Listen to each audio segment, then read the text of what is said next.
Do you ever ask yourself why you're mock drafting in May when you're not going to have to draft your team for like another 3 months? Well, it's pretty simple. I have the answer for you, actually. It's called being addicted. Yeah. Analytics, off the chain, all the channels, not the same. Jake and Kyle, you know the name. Headliner Nation, we running the game.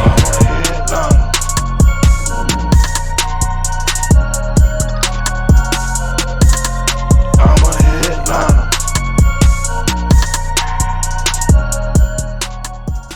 What is going on, Headliner Nation? Jake, Fantasy Headliners. Hopefully everybody's doing well out there today. Yes, we're going to be doing a mock draft.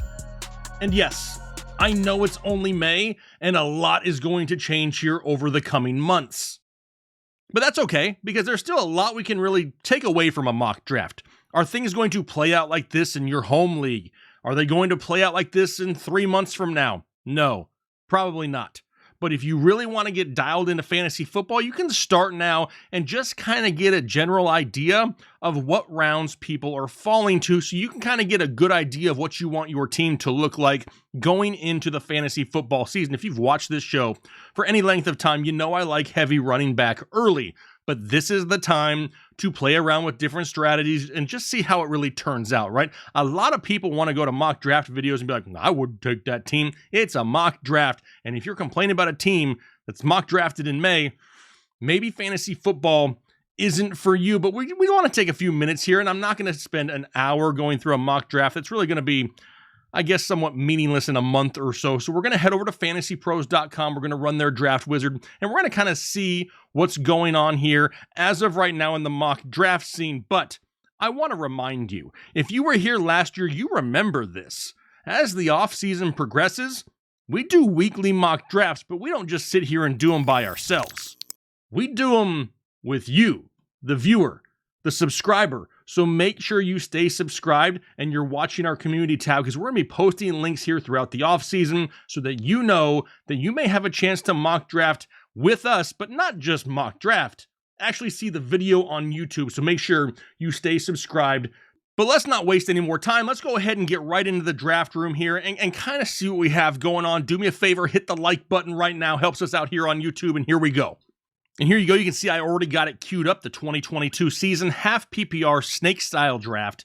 We got a 12-team league. I'm going to randomize the draft spot, so I can't, have any idea of who's going to fall where. For the roster positions, I'm going to keep it pretty basic here to start. 1 quarterback, 2 running backs, 2 wide receivers, a tight end. I'll actually throw 2 flex plays in there so we can go a little bit deeper.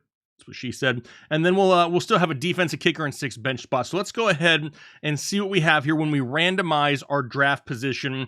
It's going to be 4th. The 4th overall pick. Let's go ahead and queue it up. See what happens. Let's see what happens. Now, like I've said, I'm going to kind of talk my way through these picks and kind of give you a sneak peek into how my mind works when I'm mock drafting. I don't take it overly seriously, right? Because you never know what's going to happen, and you could sit here and practice all day, every day for 3 months, and then get in your home league draft and have it just not work out the way that you think it's going to. So I like to play around with different scenarios. Does that mean at the end it may result in the team that I'm not happy with? 100%, but that's why I'm doing it right now. So here we go. The 4th overall pick. I love me some running backs. We had a video come out not that long ago as to why you need to go running back heavy early. Not just a personal opinion. I threw some math in there. For everybody that wants to worry about some math, I got you covered there as well. So the first 3 picks come off the board as Jonathan Taylor, Christian McCaffrey, Austin Eckler. I could see a lot of drafts going that way. I have a feeling that people are going to kind of let McCaffrey slide a little bit more in most leagues because they don't want to deal with a potential headache once again or losing him due to injury. So he's somebody who may slide. At this point of the draft, at the 104, if Dalvin Cook or Derrick Henry are sitting there, I'm just not going to pass them. Now, you can look at this 2 different ways. In my opinion, Derrick Henry, the safer option, right?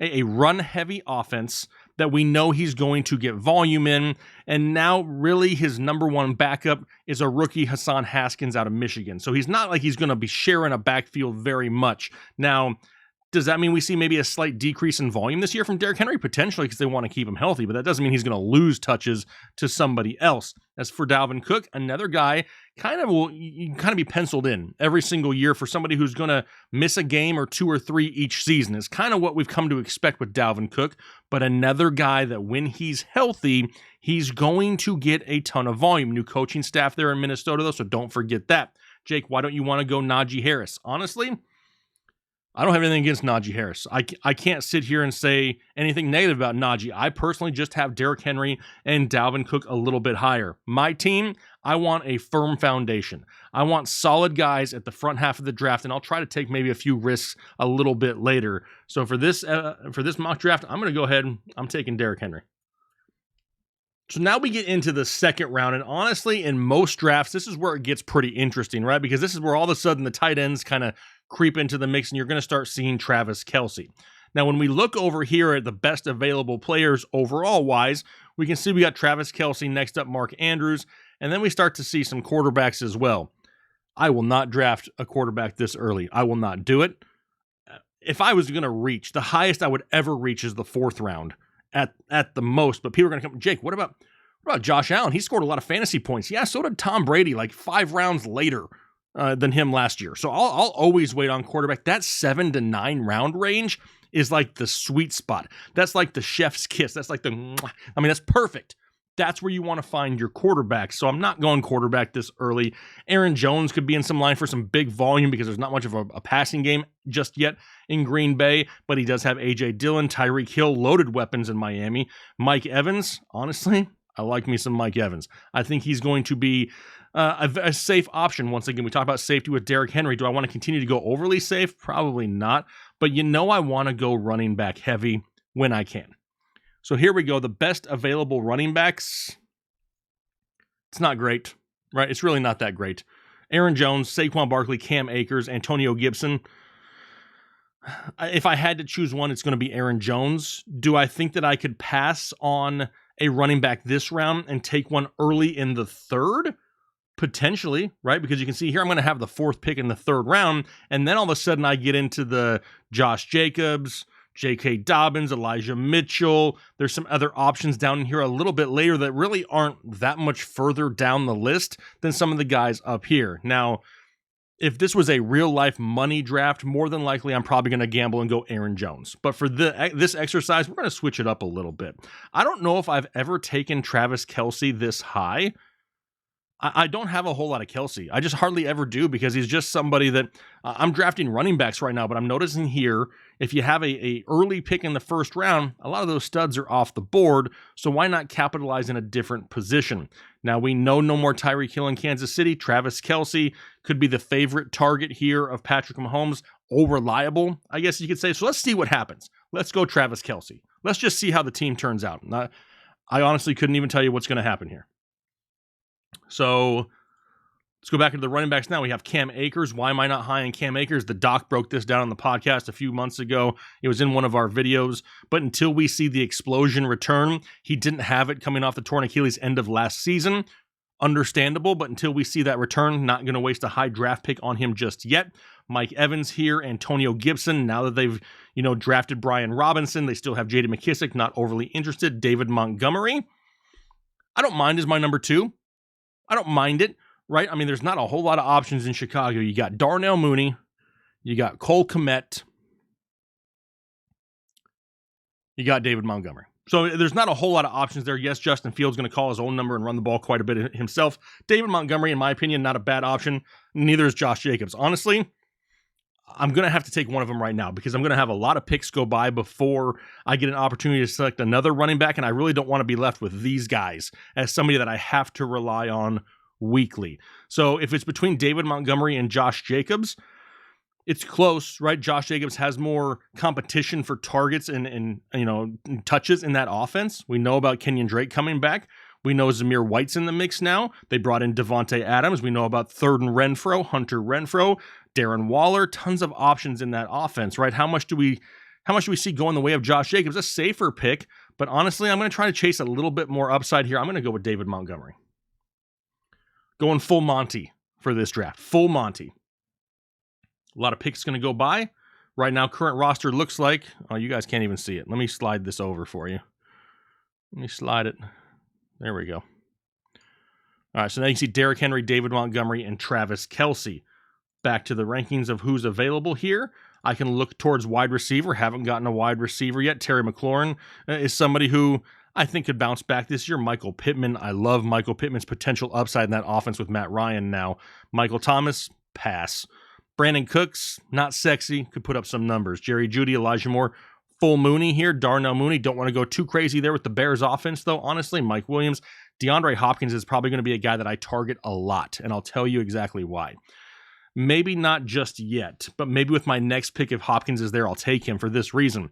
He's going to miss the first 6 weeks of the season, granted, but the wide receiver position is so deep that I can take him, stash him on my bench, and arguably get a top 5, top 10 wide receiver second half of the season to try to boost my chances there end of season. So DeAndre Hopkins is not somebody who I'm avoiding completely.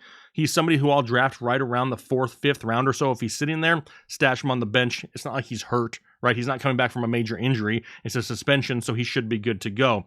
What I'm looking at right here, it's not sexy, right?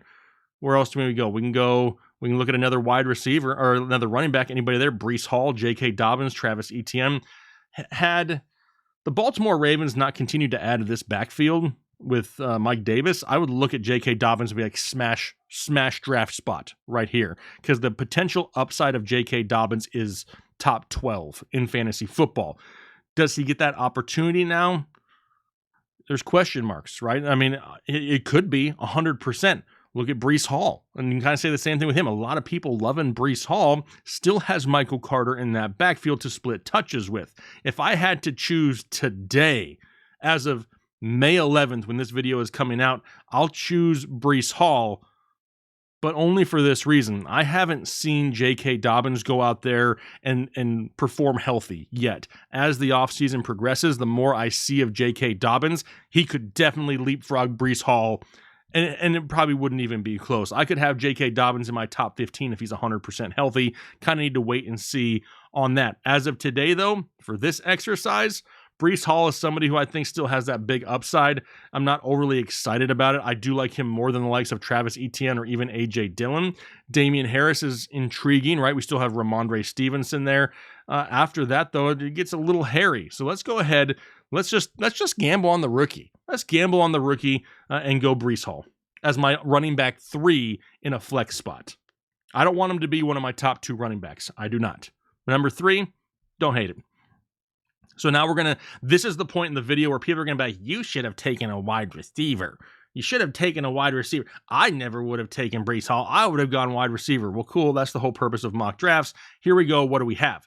Elijah Moore, do I want too many Jets? I really don't. Darnell Mooney, kind of don't want more Bears either. Mike Williams, huge potential upside. DeAndre Hopkins is sitting right here. Think about it this way. Allen Robinson sitting here too. All these guys, honestly, Amon-Ra, I don't hate whatsoever. You got Third and Renfro down here. Plenty of solid guys that are still left and available. When I look at my overall roster, this would look great if I could put DeAndre Hopkins in here, come week 7. It's really gonna boost the overall potential of my team. Now, I don't know how this is gonna turn out. He may make it another pick, he may not. But I'm gonna go ahead and take DeAndre Hopkins and just see what happens and see if I can still fill out enough solid wide receivers on this team to make it beneficial for me. So I'm gonna go ahead and go back to my roster here now, pretend like DeAndre Hopkins is not gonna be my week 1 starter. I'll throw him on the bench. Now, we're going to stay right here at the wide receiver position.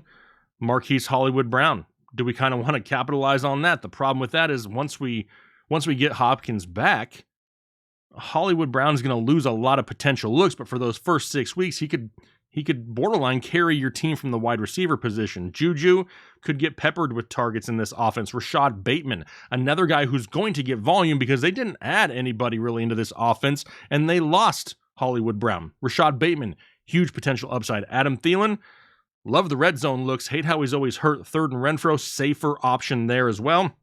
If it's me right now, can you call it a handcuff? Can you call it a handcuff if it's Hollywood Brown? I mean, I don't love it as my number 1. I really don't. Are there guys that are further down here that maybe I could pick up a little bit later. Maybe.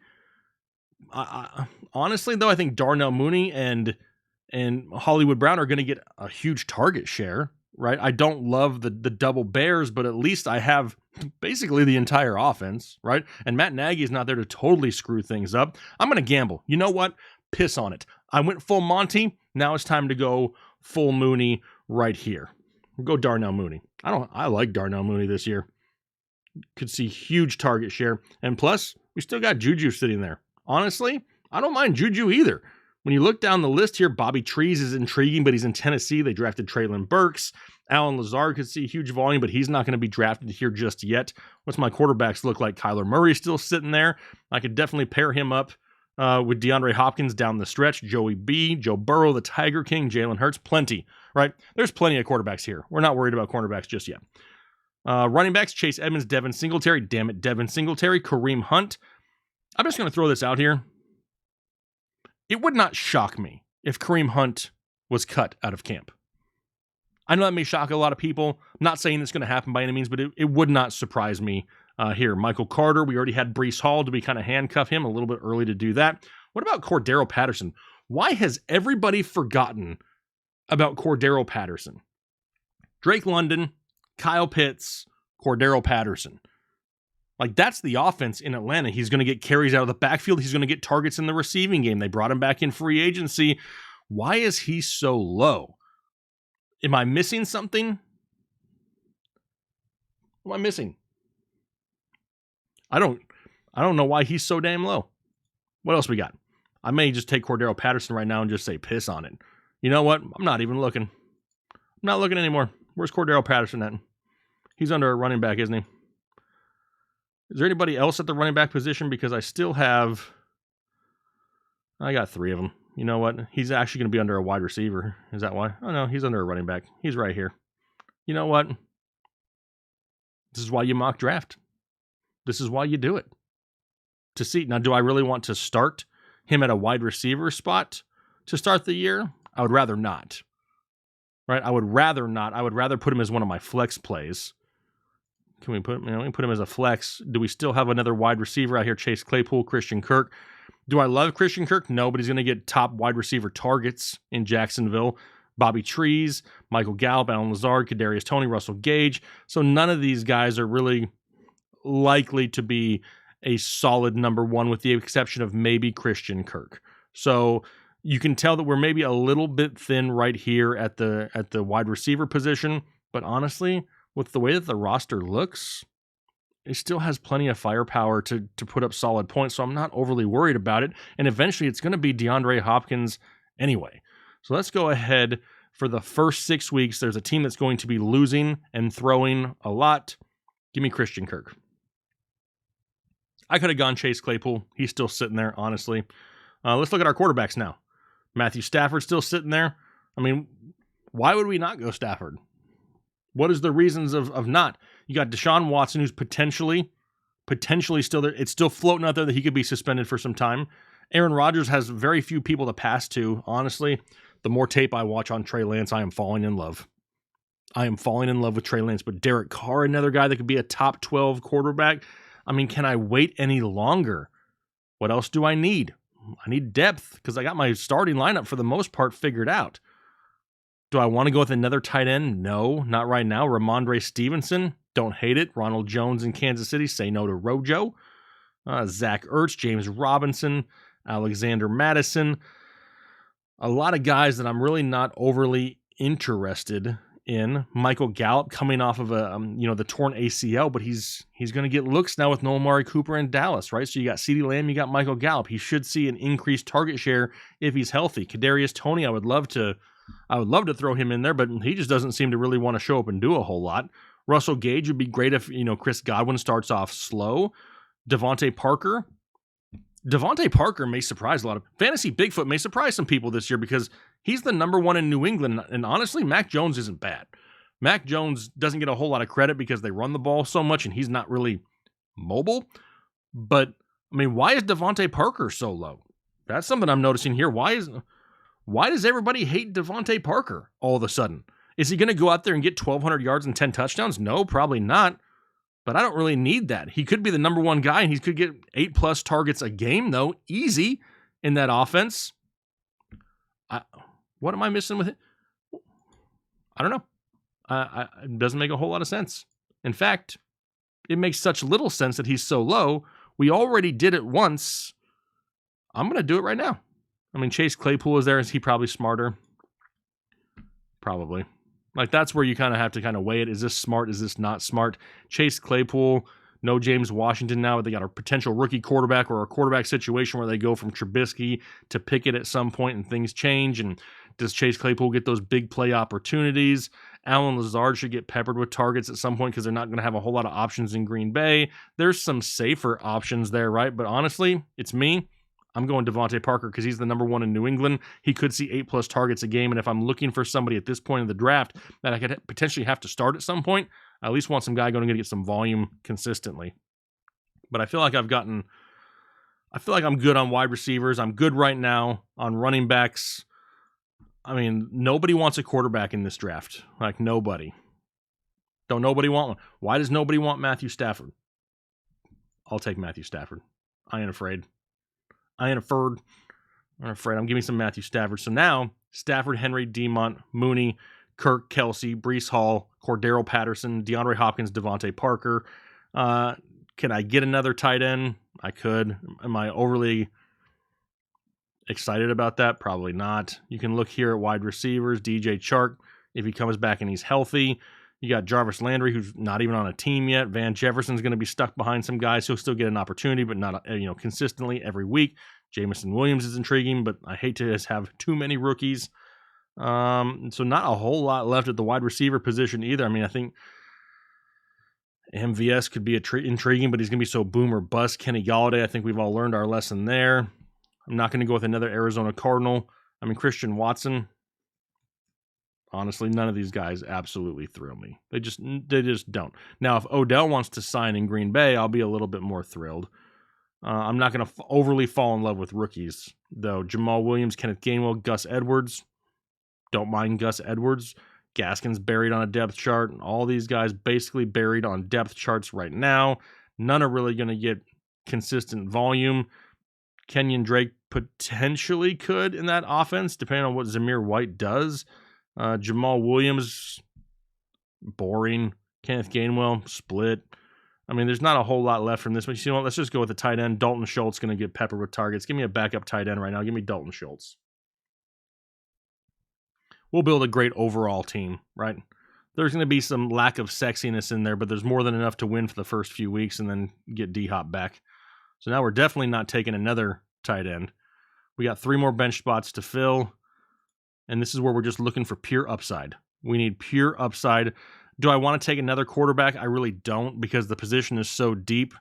At some point, I can just pick up, another quarterback when I need to have a bye for Matthew Stafford and be good to go. Do I look at bye weeks throughout the draft? I never do, because if I have to sacrifice 1 week to lose to win the other 16 or 17, I'll gladly do that.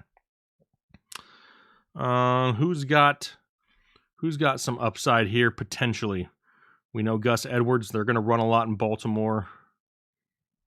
I mean, none of them are intriguing, really, right? You don't look at any of them and be like, that's what I like. Corey Davis, not sexy either. Tim Patrick's going to be dealing with a lot of other people to share targets with now. Maybe, you know what? Maybe this is where we just play it a little bit safer here. The Buffalo Bills, we know, are going to have a high-powered offense. We know they lost Cole Beasley, and they filled that role with Jamison Crowder. So even though Crowder may not have a huge ceiling, he could easily go out there and get 7-8 targets a game. That's another guy. Why is he so low? Are people just not paying attention to things this year? Because it just doesn't seem like they are. You want to take a gamble on a rookie running back? Which one do we want to gamble on here in hopes that they get a larger role? Is it going to be Isaiah Spiller if something happens to Austin Eckler? Is it going to be Rachaad White if something happens to Leonard Fournette? Brian Robinson if something happens to Antonio Gibson? Do we take Kenyon Drake and kind of have him as a quote-unquote handcuff? Oh, never mind. We didn't take Josh Jacobs, so that doesn't matter. Jerick McKinnon, Dearness Johnson. Tyler Algier, maybe he wins that role in Atlanta. He's somebody who could definitely see some touches. So don't hate that. Zamir White is down here at the bottom. Who do we want to take a gamble on? I'm going to gamble on Isaiah Spiller. Great offense. Could see some goal line work. Not really needed, but hopefully if something happens to Austin Eckler, you have somebody who's going to go out there and get you 15 touches in his absence. What we got left? One more bench spot, and then defense and kicker. At this point of the draft, what I like to do, if you still have defenses and kickers, I'll take one a little bit early, 1 round early, at least for the defense, before they kind of have a run. So I have a little bit more of a pick of who I'd like. We got the Niners, Patriots, Broncos, Saints, Rams. Obviously, the Rams are somebody that can put up some serious fantasy points. The biggest issue with them is they're scoring so many points that teams are having to throw a lot on them, and they have that big play potential to where one big play could really drop their points down. But when you got guys like Aaron Donald and Bobby Wagner and Jalen Ramsey, that's kind of what I want to have. I want the playmakers that can cause turnovers. So give me the Rams. Do we want to just take Justin Tucker and just say piss on it? Let's just do it. Who cares? That's why you do mock drafts. A lot of times I won't even take a kicker in a draft, depending on when my draft is.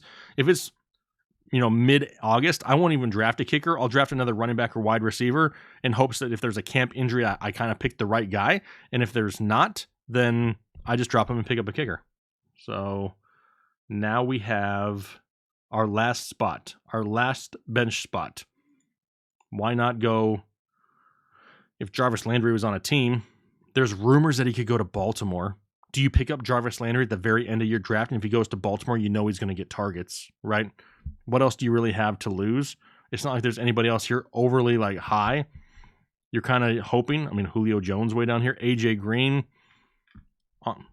If it's me, I'm going to gamble and hope that Jarvis goes somewhere where they need some pass catchers, Green Bay or Baltimore, and I got him on my team. So they'll spit out a draft grade here. Draft grades are garbage. The only way you get a high grade is if you always take the top guy on the list, and in my opinion, that is a stupid way to draft. But the overall team here, Matthew Stafford, Derrick Henry, David Montgomery, Darnell Mooney, Christian Kirk, Travis Kelce, Breece Hall, Cordero Patterson, the Rams and Tucker with D-Hop on the bench, Parker, Schultz, Crowder, Spiller, and Landry, hoping for a late season push here with this team. But don't forget, we do this kind of stuff for fun, right? It's a mock draft. Go out there, see how things kind of, fill out. Do I love having to start Darnell Mooney and David Montgomery? No, I really don't love that. Do I hate it? No, I don't hate it either. I'm a little bit, confused as to why Cordero Patterson is so far down draft boards. That doesn't make a whole lot. Devontae Parker, don't really know why he's so far down draft boards. Jamison Crowder is another one.